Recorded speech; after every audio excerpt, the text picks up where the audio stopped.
Today, I get to do something that I genuinely love, which is introduce you to one of my past clients.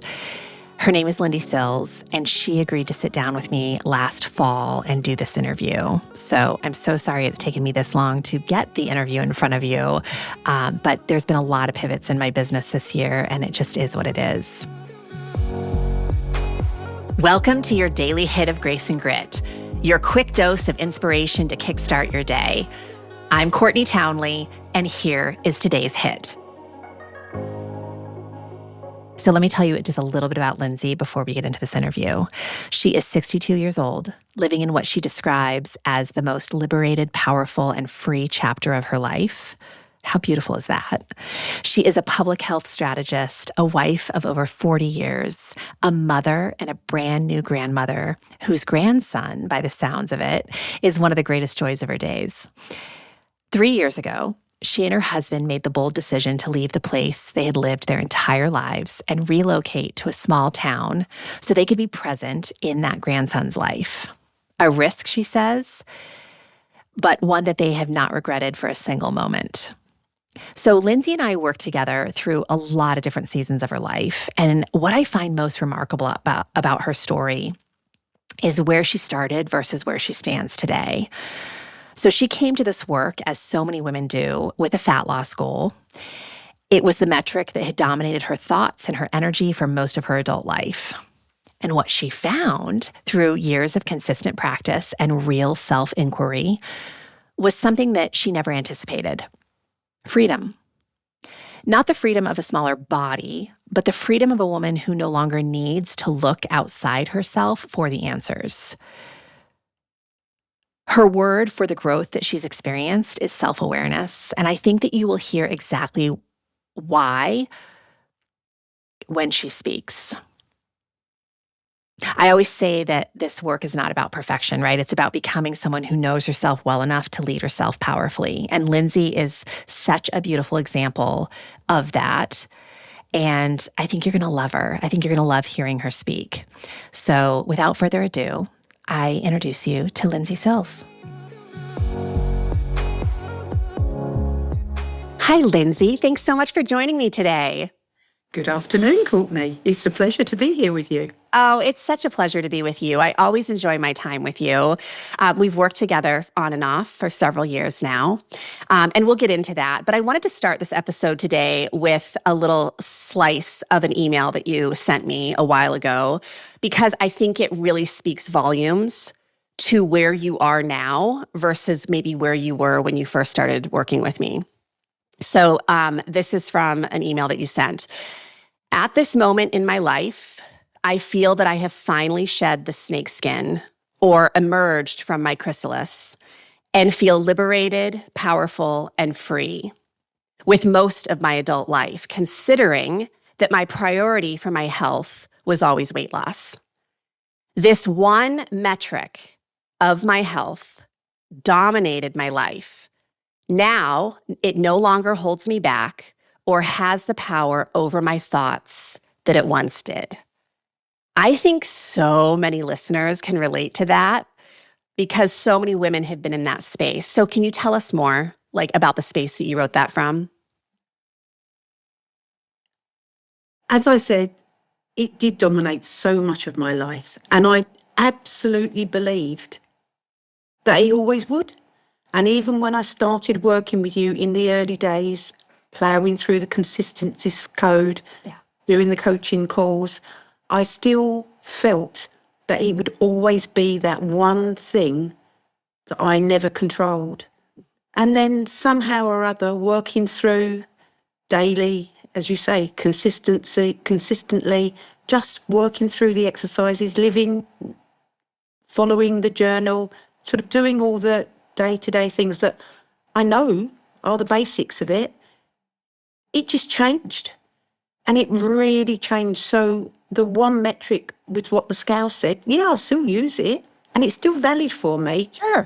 But so much more. My strength. In my early 60s, I want to be as strong in my early 70s as I am. So the strength training, the mobility, the getting out, sort of the walking, the swimming, all of the things that you list within the consistency code they now all are actually more important than what the scales say.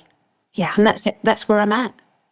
You know, I think that we don't have enough examples of women who are aging in a powerful way, like really taking ownership, not just of their health, yes, of their health, but on a deeper level, right? Mind, body, and soul health. And I've always seen you as one of those people. And so I have no doubt in my brain that you are going to be someone in your 70s who a lot of women are looking to saying, yeah, that's how I want to age. And you know what? It's not going to have anything to do with your weight. No, no, no. The interesting thing that did occur to me on one of our coaching sessions, Courtney, was that I used to think, why did I waste so much time on this one particular thought that didn't serve me? But then when I reflected, actually, in so many ways, although the thought didn't serve me, I did so many things, met so many fantastic people because of searching for that information that I didn't have. And actually, I had the information most of the time. I didn't just put into place the steps that I needed to, the self-care, the self-love. I didn't put that into place. I slipped up and did all of the years on dieting and different things, that the whole time. I would never have spoken to any of my girlfriends in the same way I spoke to myself in those decades. Now I don't. Now I don't at all. Now it really is with loving kindness and with grace that I support myself in whatever I'm doing. It's interesting. I remember a distinct conversation you and I had. This was, I don't know, probably months ago, where you said, man, I wish I had known all this earlier in my life. And yet, think of what it would have robbed you of. Because like you said, there was a reason you were on this quest and this search, and it introduced you to a lot of people. It ultimately led you into a place of kind of having to unlearn some things, which I think happens for so many of us. But it is so unuseful for us to be in that mindset that, right? Like, I wish I had known this sooner. No, it all is landing at the right time, you know, and you had to have the experiences with all the different programs and all the different things to be able to be open to an experience like this. And so I think the timing is perfect. You know, I wish we could pick when we learn lessons along our lifeline, but we just don't get that privilege. And the fact that you learned it at all, and now you're in a space of just really enjoying your life and your body and your physicality, it's such a beautiful thing. And when I reflect back and I look at exactly where I am in my life, I just count my blessings. I am exactly where I would like to be. So if the journey that I had brought me to this point, like, I have to be very careful because I just want to smile and sort of count my blessings over and over again, because how lucky I was, because I love where I am now. Okay, this is so important to highlight, because I often work with women that they're just not in a good place, right? They're being very hard on themselves. They're kind of down in the dumps about everything in their life, but it's all through the lens of weight loss, right? It's all, they're looking at everything through that lens, and then it's robbing them of so much joy in other areas. Yeah. I know you because I've worked with you for a long time. I know you're a very multidimensional human. Every woman I work with is. We aren't just this meat suit, right? We're also mothers and wives and friends and coworkers and all the things. And I think that when we are narrowing down our identity to this one metric of weight loss, man, do we rob ourselves of so much joy in those other areas. And one of the places I often start with clients, I probably did this with you at some point, when I see a woman kind of floundering and like being in the muck and mire of her health journey, I'll often pause her and ask, what does success even mean to you at this stage of your life? Because what I hear you saying is, I'm exactly where I want to be. I'm counting my blessings every day, but I think perhaps you couldn't see it as clearly when you were so focused on weight loss being that one metric. Is that true? Absolutely. Absolutely.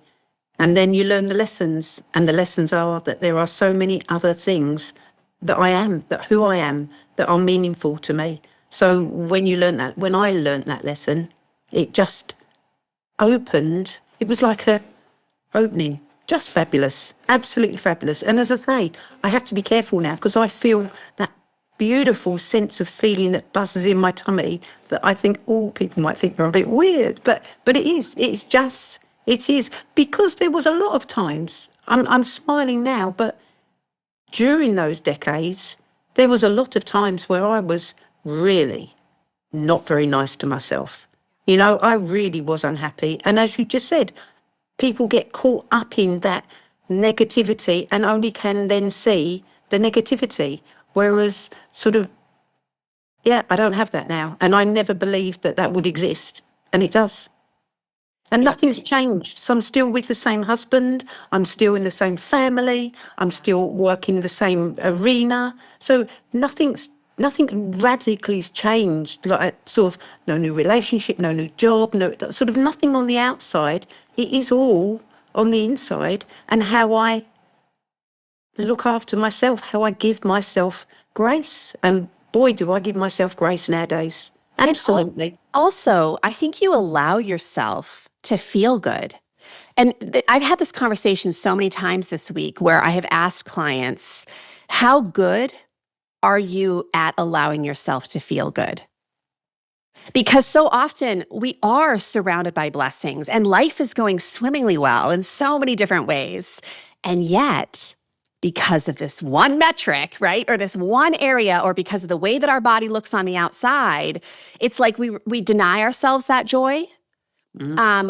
And or we're just waiting for the other shoe to drop, right? Because we know that we're like life is always going to present us with periods of hardship. Yep. But I just find in general that a lot of my clients do not have a strong practice of allowing themselves to feel good. So I love hearing you describe just like feeling so good internally because it shows externally too, right? Like I know like a lot of people are listening to this podcast and not necessarily watching it on YouTube, but just your face and your hair, like you're just such a vibrant person.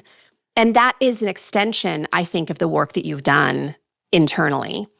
So anyway, so I want to ask you this because I think this is also a question I really encourage every woman to get clarity on.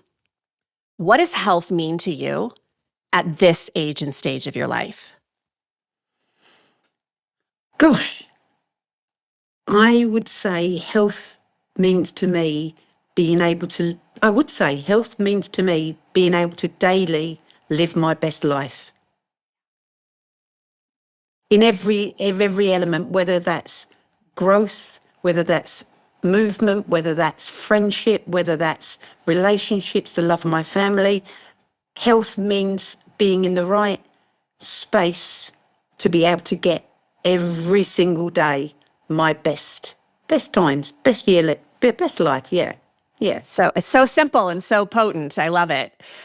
So answer this question right now. Would you say you're healthy? I think we know the answer. I would say, yeah.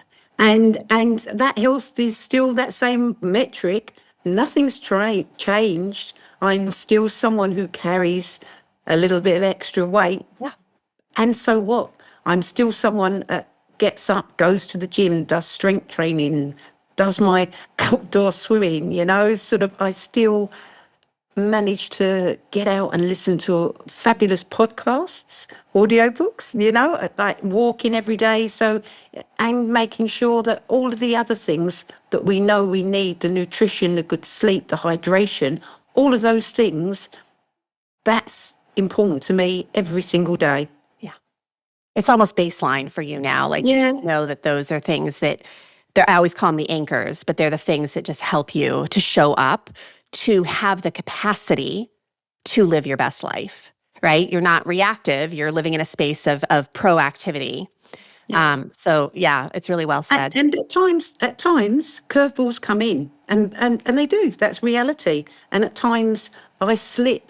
I do. I slip, not quite living my best life. Sure. And the language, like you often say about pivoting, whereas for many years it was on and off a diet, yo-yo. Now it's, okay. So that wasn't the best self-care that night, or whatever I've eaten or whatever I've done or however it is. So what? Next day, get up, rock up, here we go again. Best life. Come on. Yeah. So you realign a lot faster. And I just because this is such a great place to introduce this. You sent me an email literally just a couple days ago that speaks directly to this. So I want to just read a little snippet of that. You said, on Saturday, an evening out with friends, for the first time in many months, I had too many glasses of wine. Right? Like it happens. And you probably liked your reasons, by the way. Is that true? Yeah, Yeah. absolutely. Amazing. And then you go on to say, on Sunday, I felt tired and sluggish. As whilst I still made the most of the day, my mood was low and I felt sluggish and lethargic. Pivot moment. I did not speak to myself harshly, but rather with the same loving grace I would treat any of my girlfriends. I had a gentle walk during the day. I fed myself good nutrition-rich food, and took myself off to bed early for a good night's sleep. This morning, my alarm went off at 6 a.m. for my early outdoor swim before work. As I completed the 45-minute swim in the cold water, I thanked my body for her strength and for showing up for me unconditionally. Once I finished, the lethargy and low mood had completely gone. For so many years, Courtney, I would have given myself such a hard time for a number of days. That is in my past. So liberating to treat myself with the same beautiful, loving kindness as I treat others. Absolutely. And I'd put a hell yes there Yes. at the end of that, because that is exactly. And it, for decades, it would have been different. And now that's my new normal. That's my new baseline. That's my new anchor. I won't overdrink again for a while, but I'm not saying I won't ever do it again because, as I said, it was great fun on the night and I enjoyed it. But I just now know how to, as you called it, realign myself. And would you agree that realignment in this case happened quicker because you were kind to yourself, because you extended yourself the grace? Without a doubt, 100%, 100%. I really want to highlight that for the listeners because so often I see women push back against this idea of being kind to yourself, even when, especially when you have made misaligned choices. Mm. Because women will say to me, but if I'm nice to myself, I won't be inspired to get back at it.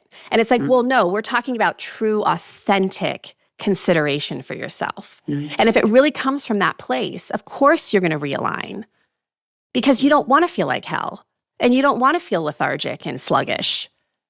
So I think that if someone is willing to try it on, just try shifting your self-narrative the next time you make a mistake, you fail, you screw something up, you get a little lost in the woods. Just try coaching yourself like you would a really good friend and see where that takes you, because I bet you'll be surprised. Yeah, so good. Okay. What do you think is the biggest mindset shift that you've made in the time that we've worked together? Because there's been a lot, I know, but what do you think is the biggest? In all honesty, I think it is to do with accepting that I am now in my 60s, that I am in a different phase of my life, that my husband and I are moving towards retirement. And the biggest mind shift is that my best years really are still ahead of me. You know, I really can still have and choose to have excitement. So whilst might be a little bit more mindful of sort of taking care of I'm not going to go and do any fantastic outlandish challenges. I did a sprint triathlon when I was in my 50s, I did London to Brighton cycle ride. I've probably got something still rumbling there to stretch me a little bit. And I probably am. I've utilised a personal trainer for strength training. I'm a real believer. I'm out there working. I'm grafting. I'm earning my money. And there are things I don't know how to do or perhaps need extra support with them. Hence coming along with you for the coaching, hence using a PT, sort of all of that. I just think the biggest mind shift is I'm worth it. And sort of there's on English TV, there's an advert where someone shakes their hair and goes, I'm worth it. And that is what I feel. I'm worth it. I really am worth it. So now it's about, I do come up there in the priorities. Yeah, I still want to be the best daughter, wife, mum, sort of nanny, best I can be, but also want to be my best friend. And I come up there in the priority list now. Yeah. I love how you say that I am worth it, because you say it with such conviction. Like, I know that you really, truly, deeply believe that. And there's no shame. There's no self-effacing. I see a lot of women do that. They'll say something like that, and then they'll almost immediately take it away because they don't want to seem too powerful or too, I don't know, self-liking, and that's not at all what we hear. And we need more women in that space of, yeah, I'm totally worth taking care of because I have a lot of things to create and inspire and impact in this world. And like you said a while ago in this show, I can't do that work if I don't feel good. No. And so, yes, I'm worth it. I love that so much. I also really appreciate this reminder that healing is a team sport. I always say that, but it's not. I talk a lot about self-leadership, and that's really the work that I teach is skills of self-leadership. But that doesn't mean we aren't going to hire people along the way to teach us the things that we don't know or to show us maybe a shorter path or a better path. So it's both and along our journey, right? It's taking responsibility for what I can control. It's recognizing my gaps in education and skill sets, and then seeking out the individuals and communities who can support me in filling those gaps. Absolutely. Absolutely. Yeah. Yeah, so great. And the other thing I wanted to speak to is you use the language of stretch myself. And to me, I hear grit in that. Like, grit is such a beautiful thing, and it is so necessary for expansion and for doing awesome things in the world and for being our best selves, for being our healthiest selves. We can't do that work without grit. And stretch just reminds me of that. Like, what are the things that you're doing in your life right now that you're stretching yourself on purpose? Right? Yeah. Yeah. It's really interesting because I feed a lot of podcasts, sort of books, sort of trying to continue growth. And it's almost like you have two voices. Well, Lindsay, you're 62. Do you really need to be doing that? And then comes this more powerful voice. And it is true. We need to always have growth. So you mentioned earlier that I swim. Absolutely. At the moment, I've found an outside Lido with a girlfriend who we rock up and meet. So you've got that added sort of sense of inspiration. And Courtney, it is cold. It is cold. It's 18 odd degrees in the water. It is cold. And as you're swimming, you're thinking, yeah, I've got this. Yeah. And the first couple, it is just get going. And then afterwards, as you finish, we only have 45-minute sessions. And as you finish and you get out, we both give each other a high five and say, yeah, another one under our belt. And it is those, they're not massive, they're not mighty, they're not sort of a marathon or whatever. But for me, if I can get something most days in that I'm a little bit uncomfortable with, believe me, I'm uncomfortable with this. We were laughing at the very beginning of this because when you first mentioned to me about doing it, all I thought was, no. When I asked you to do the podcast, right? Yeah, initially, first. And that's like you sort of, I've settled into it. And like, as I say, I'm enjoying having a chat to you. You're a beautiful person to have a chat to. So what pleasure. I love it. Well, and I love how you said before we hit record that, like, initially it was like, no, because the fear was making the decision. And it's so often the case when we're trying new things. Fear just takes a hold, and fear is going to tell you to stay in the cave and don't live your life. Yeah. And when we have the skill sets of self-coaching, which is what I largely teach, we're able to recognize, what is that fear? Like, is my life really at risk here? Or am I just excited, but also a little nervous because I've never done this before? And that's what you ultimately landed on, right? Was like, Yes, actually, I'm really absolutely. excited to do Yeah, this, but I've never done it before. yeah, So, yeah, of course, there's a little fear. yeah, yeah. And I did Exactly. share that quote with you that I think I've shared on the podcast a million times. So listeners, I'm sure, will be familiar with it too. But fear, I think it's so important to discern if it is fear that is trying to protect your life, like a semi truck is about to hit you on the highway, versus is it fear that's really just excitement without breath?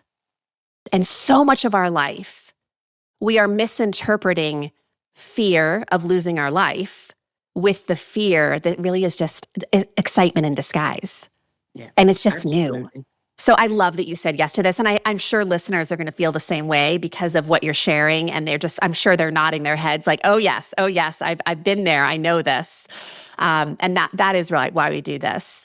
So what would you tell someone who is starting their health journey? Or I would even say someone who just feels really lost along their health journey, and maybe someone who's still using that one metric of weight loss to drive their process, which obviously doesn't feel super inspiring for most of us. What would you tell them? I would. I wouldn't try and change their metric of weight loss. I wouldn't try and take that away. What I would try also to do is to share what other metrics are worth their while. So when I first started my strength journey, I could barely do a press up from my knees. And gradually I can see that my body shape is changing, that I've got strength in my upper arms, in my legs. I can see the difference. I know that when I very first started, my idea of cooking was very much something from one of the supermarket sort of freezer areas Yeah. into the oven. That's changed. I now really try to adapt sort of unprocessed food. Sort of let's take it from basics and then cook it. So it's not a case of just trying to ask anyone to stop doing something. I would just say, why consider doing other things as well? And because I still have that one metric, it just doesn't have that power. It is just data. It is just a statistic, and no different from all of the other things that are going on in my life. How many hours sleep I have, sort of how I feel, how my energy levels are. All of those things.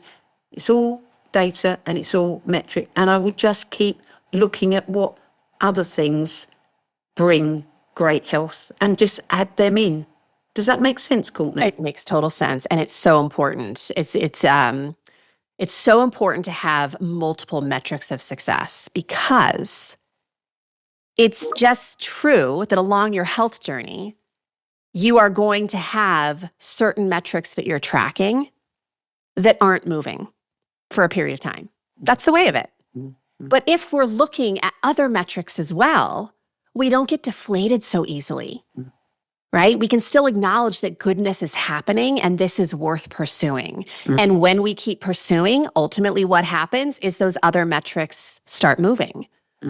So I love that is such a good reminder to all of us, that having multiple metrics of success. And it doesn't have to be, actually, Lainey Gray and I last year did a workshop, and I wish I could remember the URL because it's a freebie that people can download. I'll put it in with this podcast on the website. But we talked about measurements of success, and we talked about qualitative and quantitative. Quantitative is your weight, your cholesterol level, the data we get from our doctor's office, right? The measurement of our clothing size, these things. But qualitative is how much life is in your life right now, right? On a scale from 1 to 10, how much life is in your life? How much do you like who you are, what you do, and why you do the things that you do? How much energy do you have in the day, right?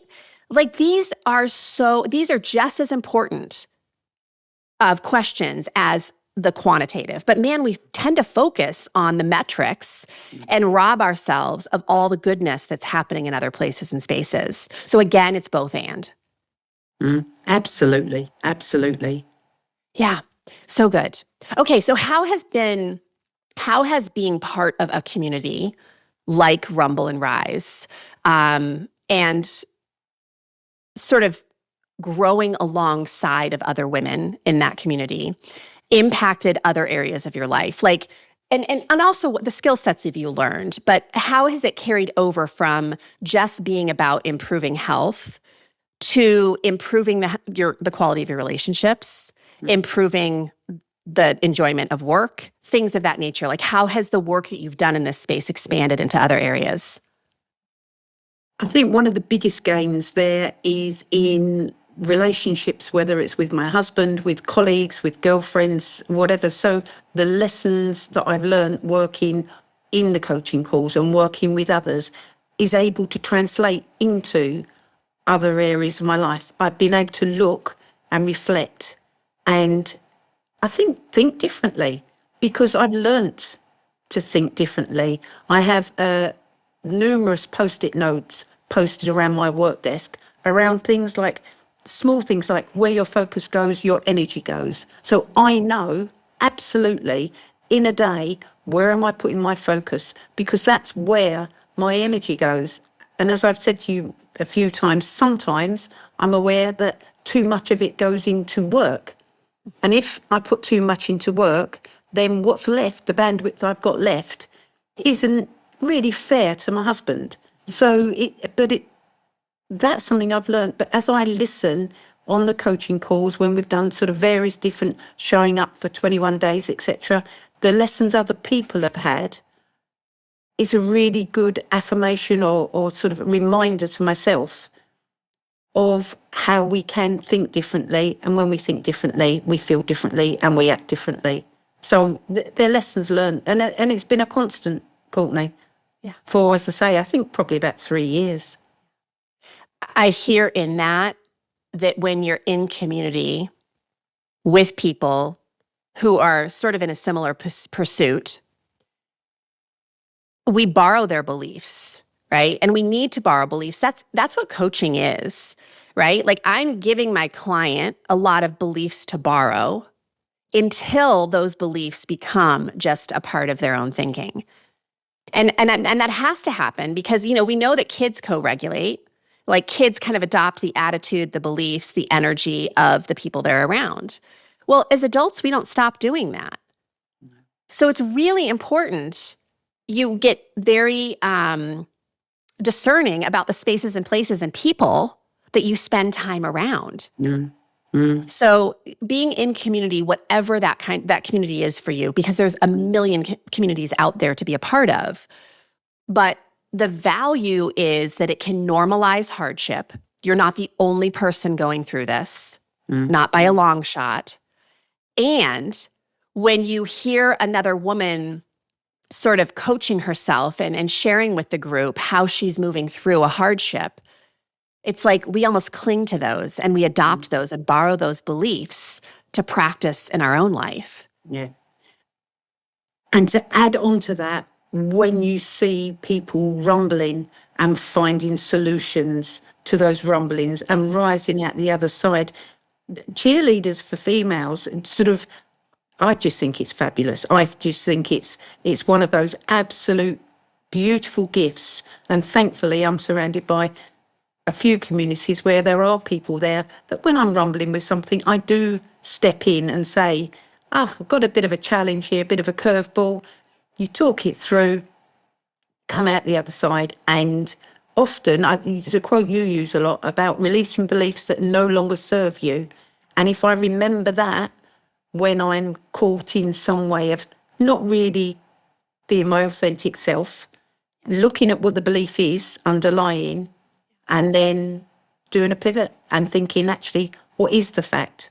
But you actually asked me, what is it that the community that really helped? And without doubt, it's the normalising, knowing you're not on your own, that all of these different rumbles and challenges, that's part of life. But actually, there's a way through them and out the other side.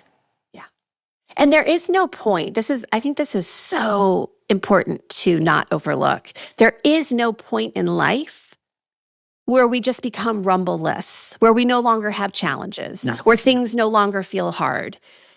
There's a saying that, life is one long series of problem solving. And the sooner we accept that, the less suffering we'll experience. And it's so true. And I think that we create a lot of unnecessary hardship when we think we're supposed to arrive in this utopia where all of my problems and all of my health challenges have just gone. No.